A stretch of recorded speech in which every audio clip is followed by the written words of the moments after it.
بسم اللہ الرحمن الرحیم۔ السلام علیکم ناظرین، پروگرام میں خوش آمدید کہتے ہیں۔ آج وزیر اعظم پاکستان جو ہے شرم الشیخ گئے ہوئے تھے ایجپٹ میں، جو کلائمیٹ چینج کے اوپر کانفرنس ہو رہی تھی، اس کے بعد جو ہے وہ پاکستان آنے کے بجائے لنڈن گئے ہیں، اور وہاں پہ جو پاکستان مسلم لیگ نواز کے سربراہ ہیں، رہبر ہیں، سابق وزیر اعظم نواز شریف صاحب سے ان کی ملاقات جو ہوئی ہے، اور ظاہر ہے کہ بظاہر تو انہوں نے میڈیا کو یہ بتایا کہ فیملی ہے میری، ان کی ساری ایکسٹینڈڈ فیملی وہاں پہ ہے، ان سے ملنے کے لیے وہ آئے ہیں۔ بٹ اس وقت جو ملک کے اندر جو اس وقت صورتحال ہے، جو ہم دیکھ رہے ہیں لانگ مارچ، پھر اس کے نتیجے میں عمران خان صاحب کے اوپر جو حملہ ہوا، پھر ہم نے دیکھا احتجاج، روڈز جو ہیں ٹورڈز کیپٹل ان کو بلاک کر دیا گیا، ایئرپورٹ کو بلاک کر دیا گیا، آپ کی مین شاہراہیں جو ہیں جس میں موٹر ویز ہیں، ہائی ویز ہیں، وہ بلاک، اور اس سے ظاہر ہے کہ عوام کو بھی کافی زیادہ پریشانی ہوئی، اور ملک کی جب اس قسم کی صورتحال دنیا جب باہر دیکھتی ہے، ہماری لیڈرشپ جب باہر جاتی ہے، تو اس کے لیے کافی زیادہ مسائل ہوتے ہیں، ان کو سیریس لوگ ظاہر ہے کہ نہیں لیتے، کیونکہ جب تک ملک کے اندر سیاسی استحکام نہیں ہوگا تو ان کی بات کو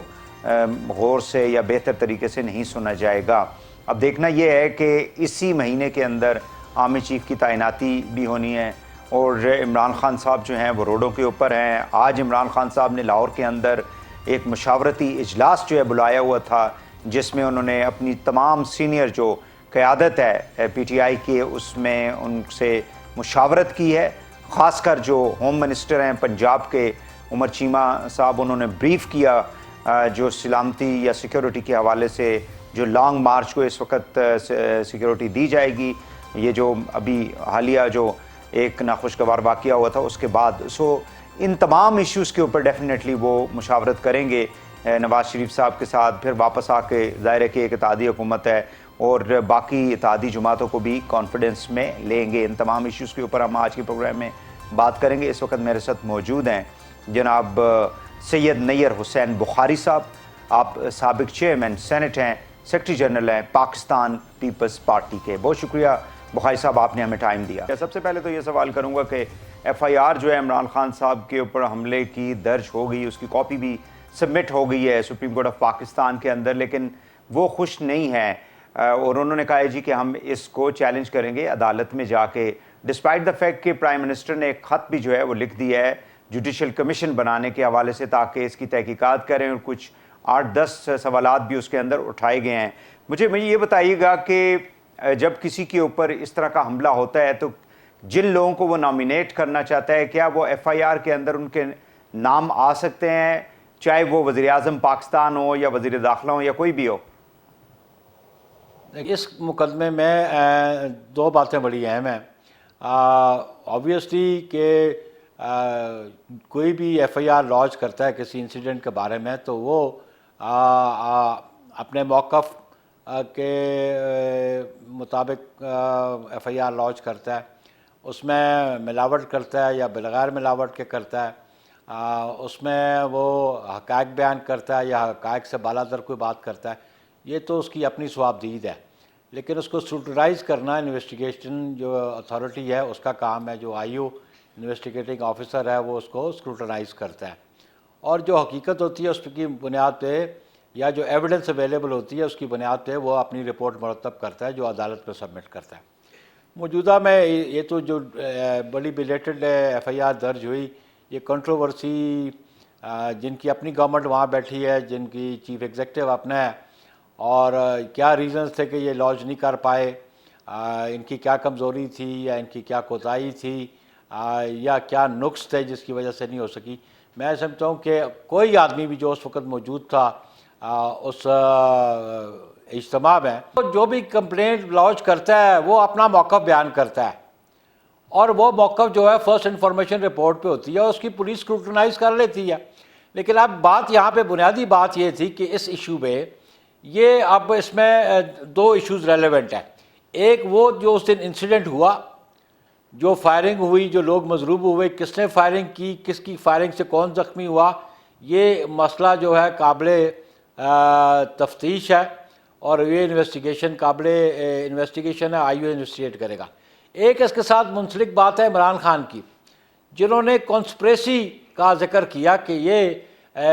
3 بندوں نے کانسپریسی کی ہے مجھے قتل کروانے کی، اس کانسپریسی کے حوالے سے ان کا ایک موقف ہے، لیکن وہ یہ کانسپریسی کے بارے میں یہ بات نہیں بتاتے۔ کانسپریسی ایف آئی آر کا حصہ نہیں بن سکتی، یعنی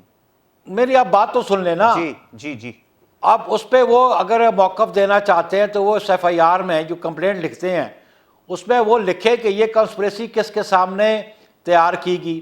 ٹھیک یہ کانسپریسی کس کے سامنے ہیچ کی گئی، ٹھیک، کون کون گواہ تھے جنہوں نے سنا میاں نواز شریف کو، رانا ثنا کو، یہ کن کی موجودگی میں کانسپریسی ہوئی؟ یا تو عمران خان کہے تو میری موجودگی میں کانسپریسی ہوئی، وہ تو کہتے ہیں مجھے اطلاع ہے، اچھا آپ کو اطلاع کس نے دی؟ ان گواہوں کا بتا دے۔ تو یہ بڑی مبہم سی بات ہے، بڑی ویگ سی بات ہے، یہ سوائے الزام تراشی کی اور بات کوئی نہیں ہے۔ وزیر اعظم نے خط لکھا ہے چیف جسٹس کو، آپ سمجھتے ہیں کہ اس میں اگر جوڈیشل کمیشن بنا دیا جاتا ہے سپریم کورٹ کی سطح پہ، وہ تو فل کورٹ کی بات کر رہے تھے عمران خان صاحب کی یہ جو حملے کی تحقیقات ہیں، تو ڈو یو تھنک کہ اس سے عمران خان صاحب اس کو ویلکم بھی کیا تھا اور ان کے جو شکوک و شبہات ہیں یا سوالات ہیں اس کا جواب ملنے میں آسانی ہوگی، اور پھر وہ کمیشن وزیر اعظم کو بھی اور باقی لوگوں کو بھی اس کے اندر بلا سکتے ہیں، طلب کر سکتے ہیں؟ دیکھیں یہ ایک کنسیپٹ جو ہے نا اس کو ذرا تھوڑا کلیئر ہونا چاہیے۔ سپریم کورٹ آف پاکستان جو پاکستان کا سب سے اعلیٰ ادارہ ہے جوڈیشری کا، وہ انویسٹیگیٹنگ ایجنسی نہیں ہے۔ ٹھیک، سپریم کورٹ کے ججز وہاں پہ اپیلیٹ فورم پہ بیٹھے ہوتے ہیں، وہ جوڈیشری کی سپریم باڈی ہے انڈر دی کانسٹیٹیوشن، وہ انویسٹیگیٹنگ اتھارٹی نہیں ہے۔ وہ کسی کے ذمہ لگاتی ہے تو وہ ثوابدید ہے چیف جسٹس آف پاکستان کی کہ وہ اس کو، کیونکہ چیف جسٹس آف پاکستان نے آلریڈی اعظم سواتی کے کیس میں کہا ہے کہ ہم انویسٹیگیٹنگ ایجنسی نہیں، ہم انویسٹیگیٹ نہیں کر سکتے۔ بات یہ ہے کہ یہ کیس ایسا ہے کہ جس کی انویسٹیگیشن ہونی ہے، پہلے انویسٹیگیشن کے بعد عدالت میں ٹرائل ہوگا، ٹرائل کے بعد سپریم اپیلیٹ بینچ ہے، تو اس کے لیے یہ ٹرمز آف ریفرنس جو پرائم منسٹر نے بھیجے ہیں اس کو سپریم کورٹ کے چیف جسٹس ایگزامن کریں گے، آیا وہ قانونی پیرامیٹرز میں آتے ہیں کہ نہیں آتے ہیں،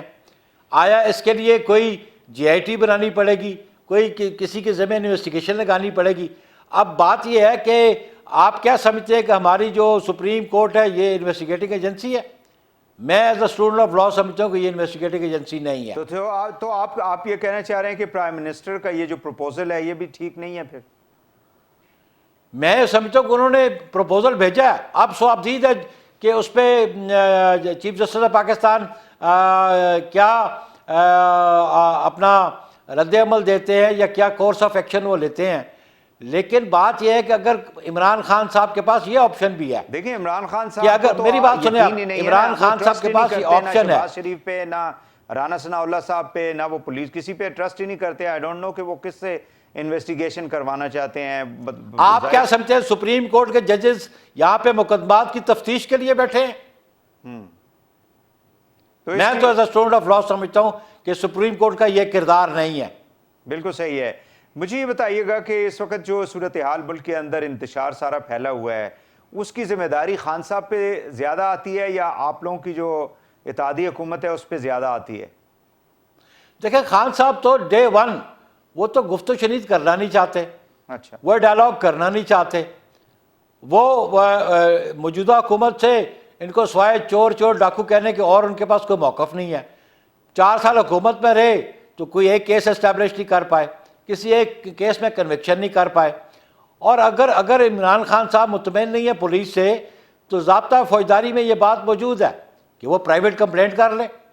براہ راست استغاثہ سیشن کورٹ میں دائر کر دیں، وہ جوڈیشری کے نیچے ہے۔ وہ تو کہتے ہیں کہ پنجاب کی جو پولیس ہے وہ بھی شاید ان کی بات نہیں سن رہی، آئی جی جو ہیں بھائی میرے، میں جو ضابطہ فوجداری کی بات آپ کو بتا رہا ہوں، انہوں نے خط لکھ دی ہے مرکز کو کہ اس آئی جی کو آپ چینج کریں، پھر ان کی 5 دن جو ہے ہماری ایف آئی آر صاحب آپ کیوں نہیں سمجھ پا رہے اس بات کو جی جی کہ کوئی پاکستان کا فرد جو پولیس پہ اپنا اعتماد کا اظہار نہیں کرتا، اس کے لیے 1898 کا ضابطہ فوجداری موجود ہے کہ آپ براہ راست